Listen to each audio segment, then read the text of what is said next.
بسم الله الرحمن الرحیم. الملک یبقی مع الکفر و لا یبقی مع الظلم. امیرحسین هستم، شیعه هدایت یافته از بلژیک. خطاب من به تمام ظالمین و جنایتکاران جهان، به خصوص رژیم آخوندهای مشرک و جنایتکار و اعوان و انصار آدمخور ولایت فقیه است. کشور با کفر میماند ولی با ظلم نمیماند. خداوند فرمودند ید الله مع الجماعه، دست خداوند با جماعت است. هر چقدر که موحدین را شکنجه کنید و بکشید، نور خداوند خاموش شدنی نیست، اگرچه کافران کراهت داشته باشند. با خراب کردن نمازخانه اهل سنت نصیبی نمیبرید. روزی نه چندان دور به حول و قوه الهی بزرگترین مسجد موحدین را در تهران برپا خواهیم کرد انشاءالله. چرا که دست خدا بالاترین دست هاست. ید الله فوق ایدیهم. همان حضرت علی را که شما با فریبکاری مردم را مشرک کردید و او را به مقام خدایی رسانده‌اید، فرمودن الاسلام یعلو و لا یولا علیه. اسلام از هر چیزی بالاتر است و هیچ چیزی از اسلام بالاتر نیست. و همین جمله می‌رساند که اهل بیت پیامبر موحد و مسلمان و تابع دین و جزئی از دین بودند، نه آن چیزی که شما تصور کرده اید که خدا 12 خدای دیگر مثل خودش خلق کرده. آنها بندگان موحد و صالح و مؤمن خداوند تبارک و تعالی بودند. البته 11 نفر از اهل بیت، نه امام غیبی که در چاه گیر کرده.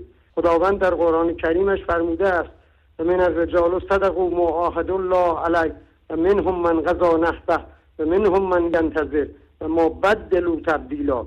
در طول تاریخ 35 ساله ننگین شما جنایتکاران و مشرکان و یهود و امت کاری جز کشتن موحدین و مشرکان انجام ندادید و روزی پیروزی موحدین و سرنگونی پرچم شرک و کفر نزدیک است و این وعده الهی است که نمن علی الذین استضعفوا فی الارض و نجعلهم ائمه و نجعلهم الوارثین. موحدین را که به استضعاف کشانیده‌اید وارثان زمین هستند و پیشوایان آنان علمای موحد و مؤمن. چه با که موحدین را شهید می‌کنید. منتظر انتقام خداوند باشید که خداوند بسم الله القاسم الجبارین است. السلام علیکم و رحمت الله و برکاته. و علیکم السلام و رحمت الله و برکاته. سپاسگزار از شما. پیام‌های زیبایی رو همیشه از شما برادر عزیز و موحدمون دریافت می‌کنیم که همه آکنده از آه و سوزی است که در درون شما قرار داره و تجربه زندگی که در واقع به شما آموخته است.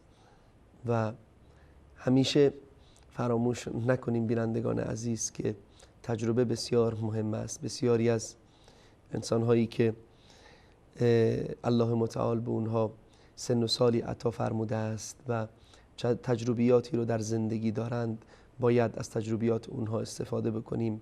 تجربه بسیار مهم است و اینکه در طول سالهای زندگی آنها چه آموخته اند و به چه نتایجی رسیده اند و یکی از اسباب و یا یکی از فلسفه های مهم خواندن تاریخ و حتی ذکر داستانهای تاریخی در قرآن کریم هم همین است.